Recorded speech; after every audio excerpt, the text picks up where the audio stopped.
Today we are making my super simple and easy sourdough croissants from scratch. They are flaky, they have the layers without all the work. This recipe is beginner friendly. If you've been afraid to make croissants or they're a little bit intimidating, let's go make this recipe.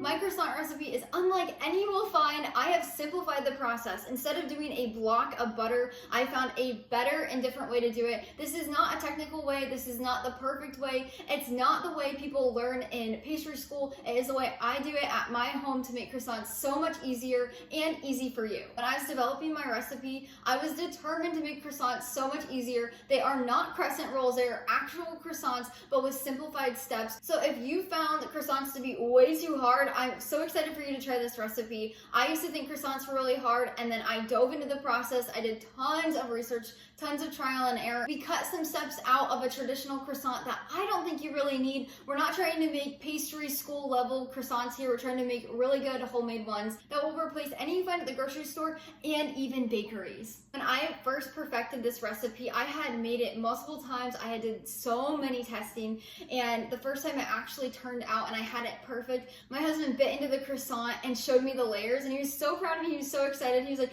this is just like a bakery croissant but at home, and so delicious, so much better. If you love bakery style croissants like I do, they're one of my favorite foods, then you're gonna love this recipe. And it will give you the confidence that you can make anything at home from scratch. You can find the full written recipe linked down in the description below. You'll click that link, it'll take you over to the blog where you can print or save anytime. I highly recommend going over there and printing that recipe out or having it on your phone while you make this recipe so you can read and follow along, just because there's quite a few steps. They're not hard, but there are different steps, and that way it's easy to follow along. Before we begin this recipe, you'll need a fed sourdough starter, so make sure you feed your starter so that it's active and ready to go. If you need help doing this, go down to the description. I have instructions written out, as well as over on the recipe card on the blog.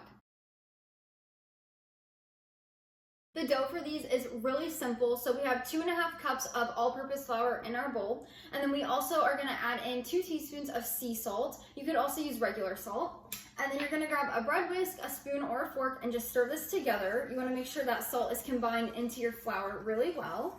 And then we're gonna add in 5 tablespoons of cold salted stick butter. Make sure it's a salted stick butter and it's very cold. You do not wanna use room temperature or softened. And then you can add this into the flour mixture in 2 ways. My favorite and the easiest way is using a large whole cheese grater. So then you just grate it in here like this, or you can cut the butter into small cubes and then use a fork to smash it down into pea-sized pieces into your flour mixture like you would a pie. This is the easiest way and my favorite way though.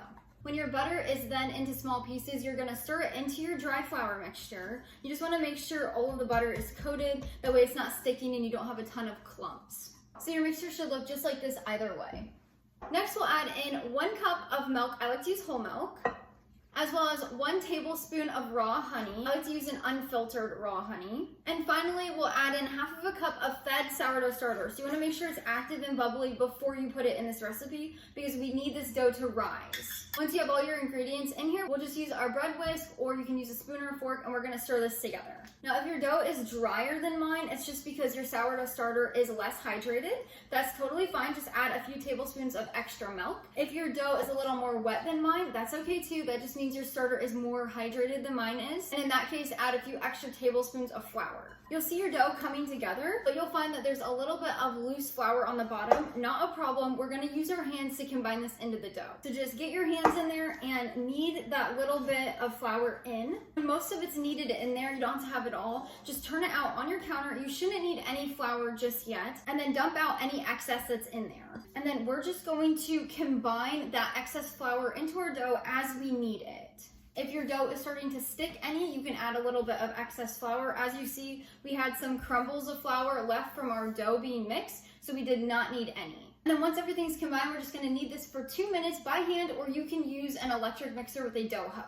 If you're kneading it by hand, just push and fold. Push and fold. That's the easiest way to knead. Now, as you're kneading this, your dough should be a little tacky, not like sticking to your surface and leaving tons of dough behind. It will be a little sticky where you have a little bit of residue on your hands and the counter, but it's not like making a huge mess. When you're done kneading, you'll just grab your mixing bowl. A lot of people will tell you you have to clean it out. I never do. So I'm just gonna put my dough back inside, and then you're gonna cover this loosely with a lid. If you do that, you're just gonna push down 2 sides and leave 2 sides open. Or you can use saran wrap and loosely cover it, or a damp kitchen towel, just get it wet, wring it out, and put it over your dough. We're gonna leave our dough sit at room temperature on the countertop for 12 hours until it doubles or triples in size. It'll have visible air bubbles in there. During this bulk fermentation time, if your dough does not double or triple in size and does not have air bubbles, that can mean two things. Either your house is a little bit cooler and it needs more time to ferment, or your sourdough starter is not strong enough. That is not a problem. It's a simple fix. I have everything down in the description below to help you troubleshoot. When your dough is done bulk fermenting for that 12 hours and is doubled and tripled in size, you are then gonna place it in your refrigerator for 2 hours minimum. We need to chill the dough before we shape it, or you can leave it in there up to 48 hours, so 2 days. So let it ferment on the counter for the 12 hours, pop it in the fridge for a minimum of 2 up to 48 hours, and meet me back here. Our croissant dough has now bulk fermented for 12 hours. As you can see, it's doubled in size and it has tons of air bubbles underneath there.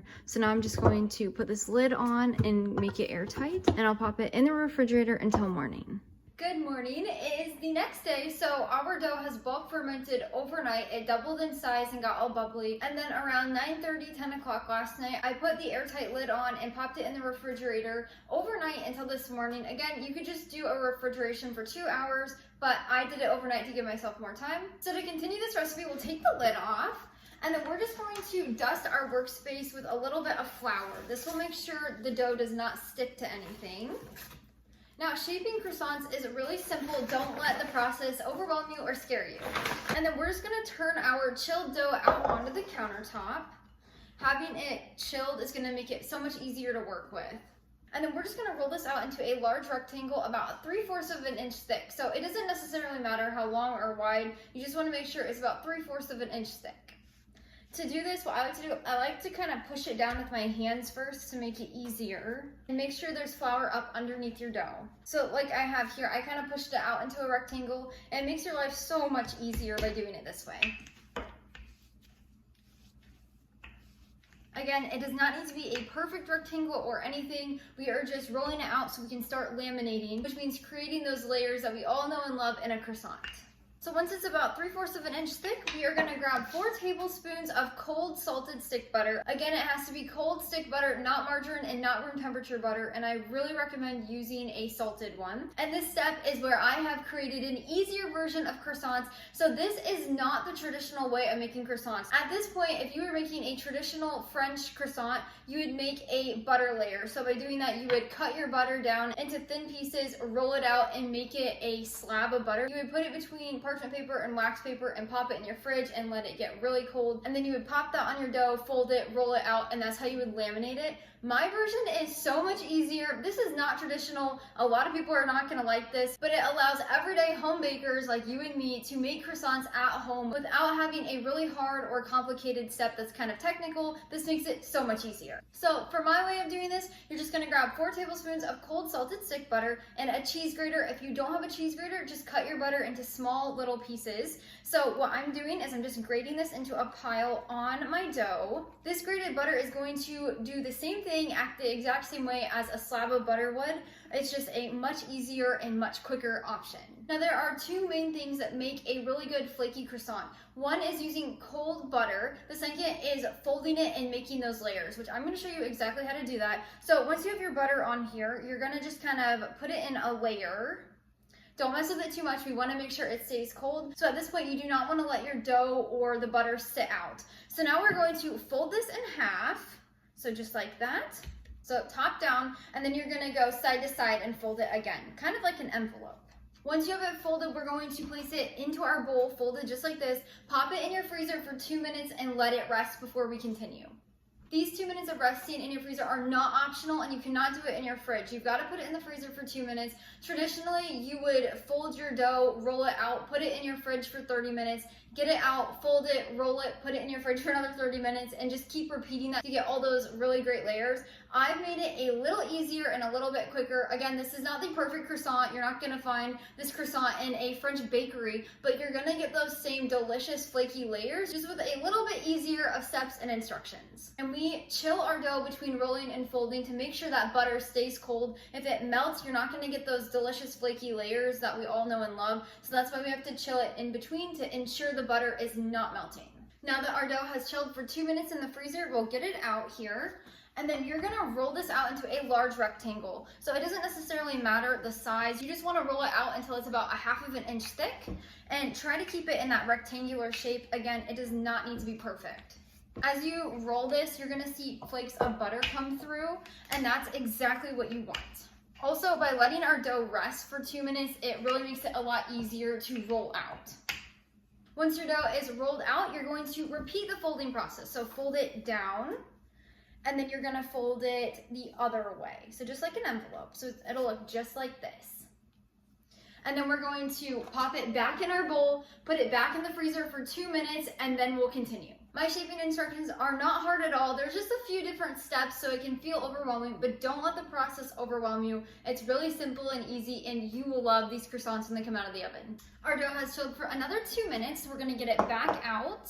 At this point, we have completed 2 rounds of folding, so we've created our layers. A lot of traditional croissants will make you do this 3 or 4 times. I've only done it twice, and it makes really good flaky layers without doing too much. Now we are finished with our lamination layers, and we are going to go on to shaping our croissants. This is a very simple process, so we're just going to roll our dough out into a rectangle about 1/2 inch thick. Again, it does not matter how long or wide it is, just make sure it's 1/2 inch. Now when you're rolling it out, because we've worked with the dough so much, it can be a little bit hard to roll out. Just keep gently working on it, going back and forth, and it will roll out into 1/2 inch after a little while.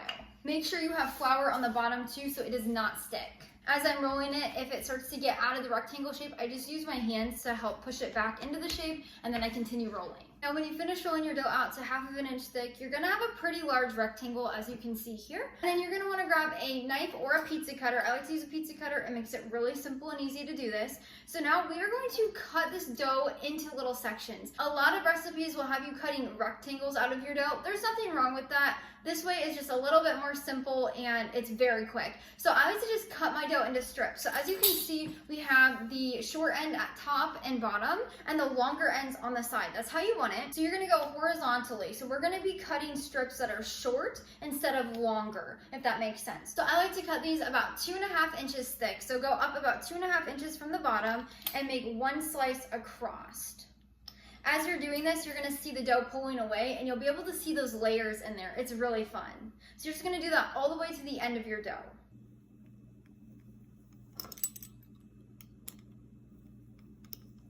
And then when you have them sliced, you're gonna want to grab a large sheet pan and cover it with parchment paper. And then one at a time, we're just gonna roll these up. So this is why I say it's a really simple way of shaping. I found that this is my favorite way to shape them. So start on either end, and you're just gonna roll them from one end to the other. Just roll them up just like this. So kind of like a cinnamon roll. And then as you can see, there's the bottom, which is like the tail part. You're gonna tuck that underneath and then lay it down on the tail on the parchment sheet. So just like this. That helps while they're proofing and baking that they don't unravel. It kind of sits on top of itself so they don't become unfolded. So when you put them on here, you want to make sure they're 2 inches apart. That way they can rise and expand. And then we're just going to continue shaping the rest until we're done.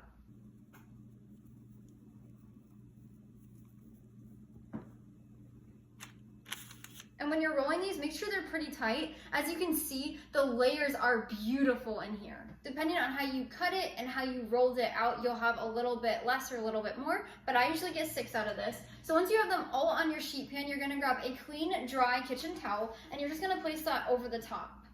And then we're gonna let this sit on the countertop at room temperature for 3 to 4 hours to rise. They're gonna get a little bit bigger, and they're gonna get really puffy. That's exactly what you want to happen. If this does not happen, it could be 2 things. The first one could be your kitchen is a little bit cooler. This is not a problem. Your dough just needs a little bit longer to proof. Or again, just like with the bulk fermentation, your sourdough starter is just a little bit more weak. That's completely okay. You can head to the description and read my instructions on how to fix both of those issues. I'll meet you back here in about 3 to 4 hours when they're ready to bake. Our croissants have proof for about 3 to 4 hours, and this is what they look like. Look at those layers.